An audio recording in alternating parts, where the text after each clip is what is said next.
Hey, what are you doing there? Oh, excuse me, I have to use the bathroom. What? Are you kidding me? You can't use it here. You are a stranger, so go outside. My mother-in-law left me speechless.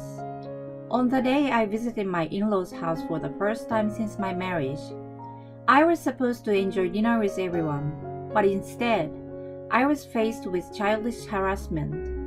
From the first time I met her, I knew that she didn't think much of me. I never imagined that she would go as low as that though. I had no choice but to leave the house and find a nearby restroom. Little did she know that I would later find herself in deep trouble. My name is Gabby, 28 years old. I'm a happy newlywed. My husband's name is Rick. He's 32 years old. He's an impressive guy who holds a high position at a major company for his age. I met him at a friend's birthday party. I had no expectation of a romantic encounter, and I was just there to enjoy the celebration with my friends. That's where I met him, and we ended up getting married. You never know what life brings to you. However, if you ask me if my marriage is perfect, I can't say yes with confidence. Although I'm very content with Rick, there is one trouble that I cannot even tell him about. It is his mother. To put it simply, she doesn't think very highly of me. I realized that the first day I met her.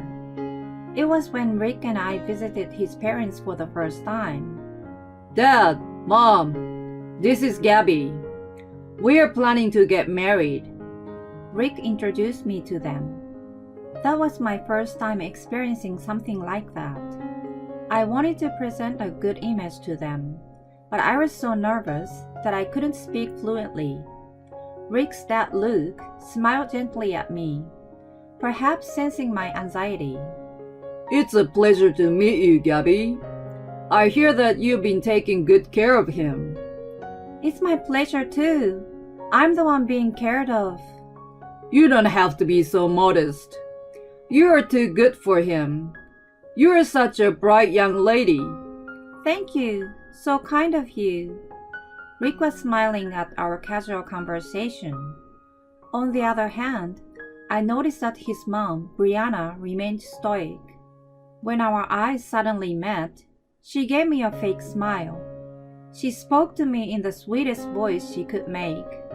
I'm also glad to have a lovely girl like you as my daughter-in-law. You too are very kind. By the way, would you prepare drinks with me? I'd like to talk with you alone. Of course, I'm glad to. Rick said I could just wait with him, but that was not how it worked. I had to be proactive and make even the slightest positive impression. I followed her to the kitchen. As soon as we were alone, her expression turned cold. I even felt fear for her instant change. I opened my mouth, trying not to be bland.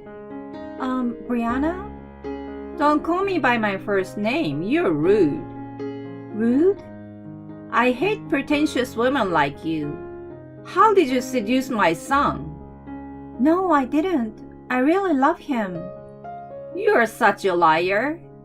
You are just after his money because he works for a prestigious company, aren't you? No way!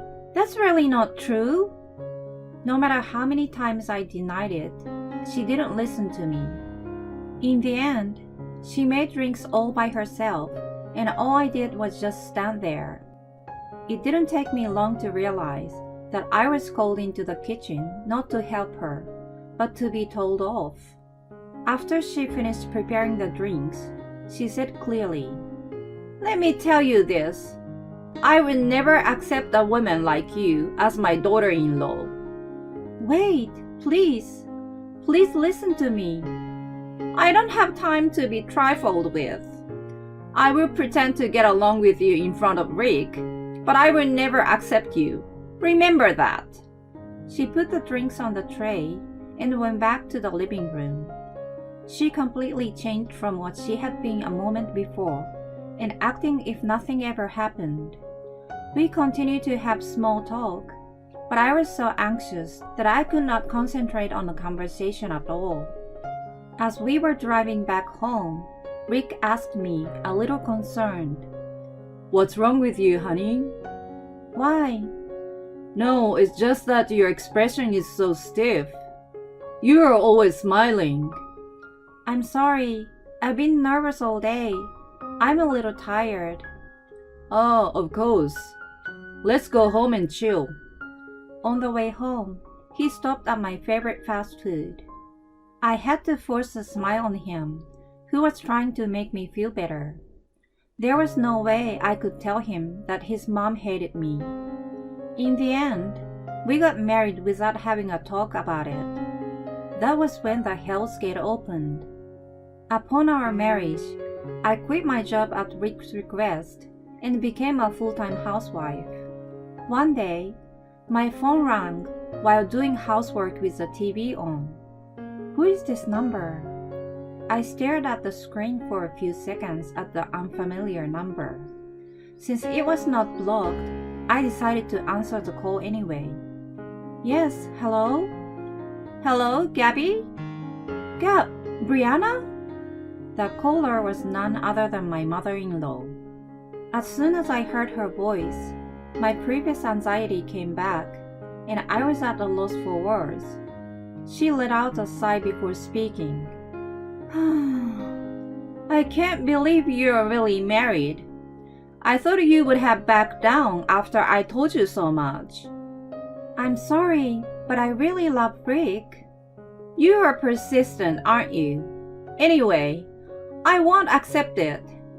You became a housewife so that you can do whatever you want with his money, right?" "No, that's not true. He asked me to quit my job." "Oh, please. You gold-digging parasite." "What the hell?" "Listen, if you don't want me to pester you anymore, leave my son, okay?" She hung up on me after that. As the beeping of a disconnected line echoed in my ear, I was tormented by an indescribable feeling. Why couldn't she understand me? I wasn't after money. I married him because I truly loved him. I still wished to have a good relationship with her. I knew she was obsessed with Rick from what he had told me and what I had seen. I had no idea that she would be so hostile to me because of jealousy. Since then, she started calling me frequently.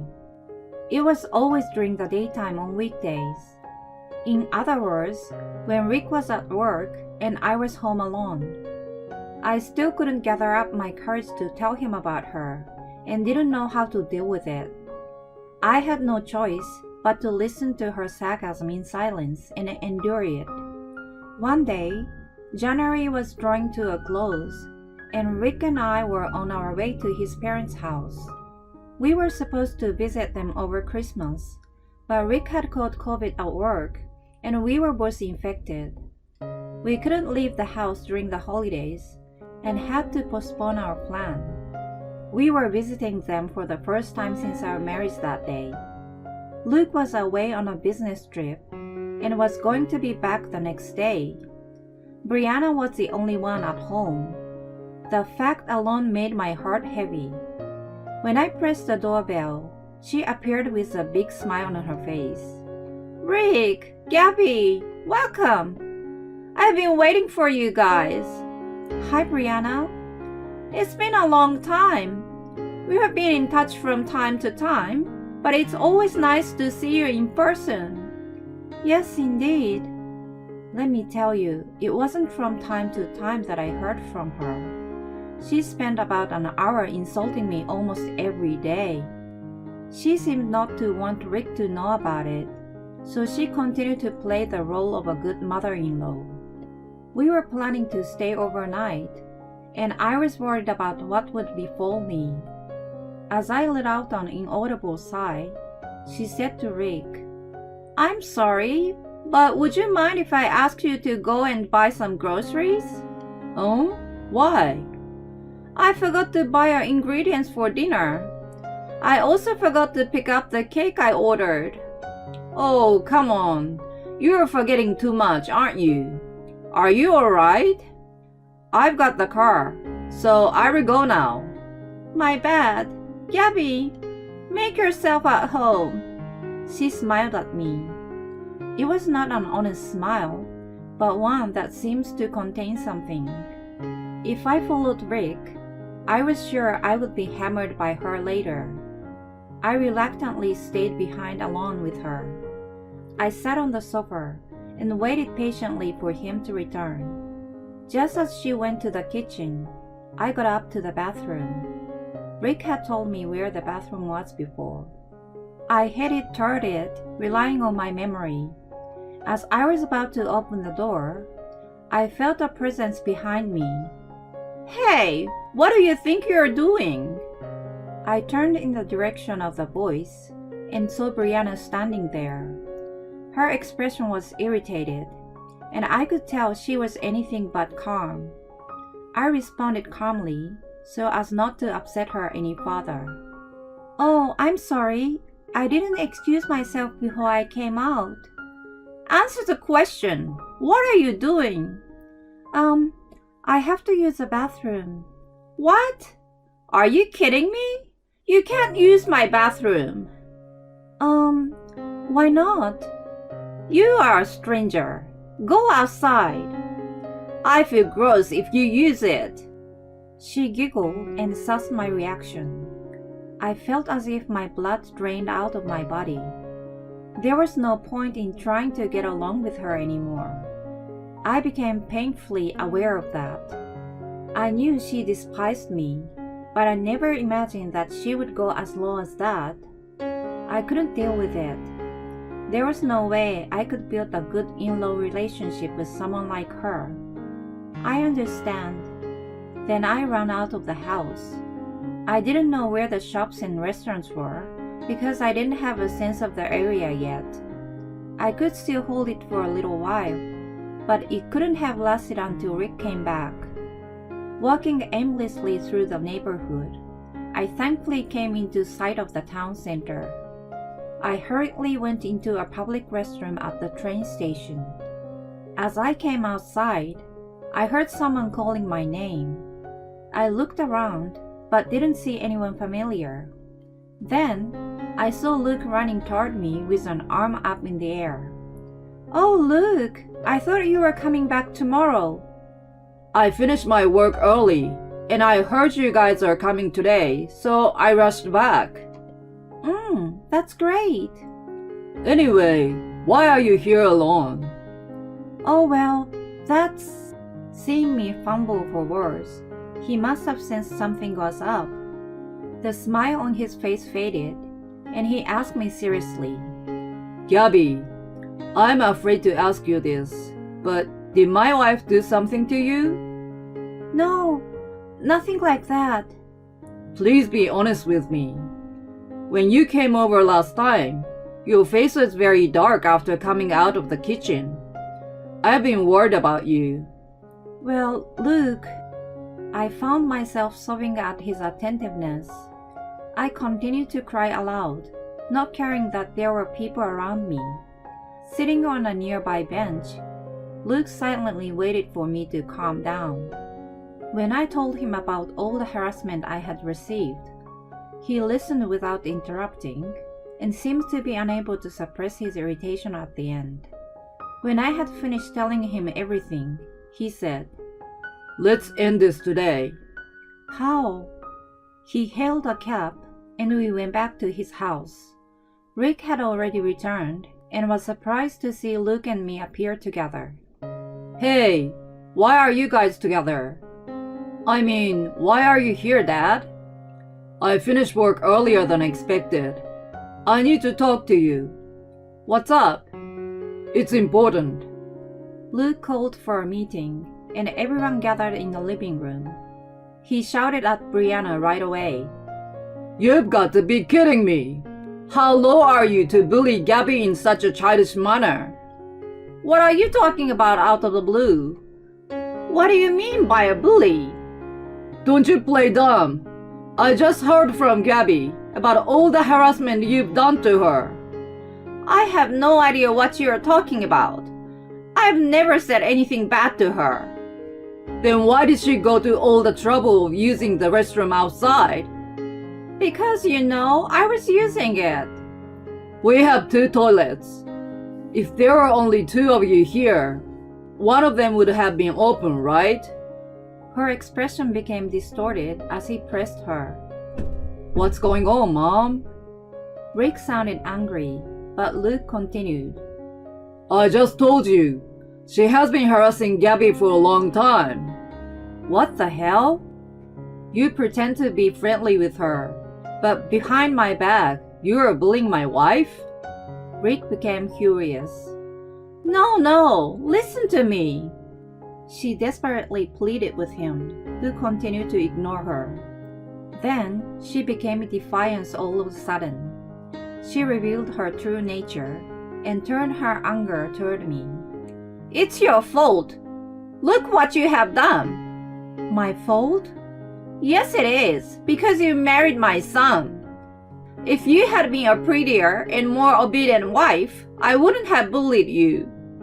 Rick and Luke were at a loss for words for such a ridiculous excuse. I realized that it was a waste of time. I told her in a stern voice, if I were prettier and more obedient, what bullshit. You would have insulted anyone just the same, no matter who she was. You just don't like me marrying your precious son. That doesn't change no matter who he gets married to. Isn't that right? No, I hate women like you. Can't you understand that we are in this situation right now because of your immature behavior? You are losing your family because of your stupid way of thinking. If you don't understand, experience it for yourself. Your family will abandon you, and you will be on your own for the rest of your life. She fell to the floor, moaning. There was no one to offer her a hand. Instead, we just looked at her with disgust. After that, Rick and I returned home without staying overnight. Luke told us that he wanted to take care of things with her alone. A few days later, he told me that he filed for a divorce. At first, she violently refused to separate. She had borrowed thousands of dollars from him, so he gave her 2 choices: pay the money back right away or get a divorce. Given such a choice, she, who had neither income nor savings, finally decided to divorce him.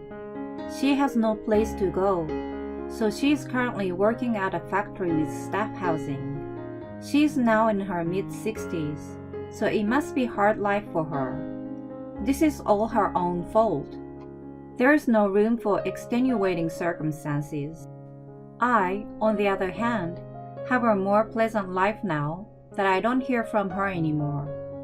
I visit Luke regularly, and the 3 of us go on trips together sometimes. Was it coincidence or inevitability that I ran into him at the station at that time?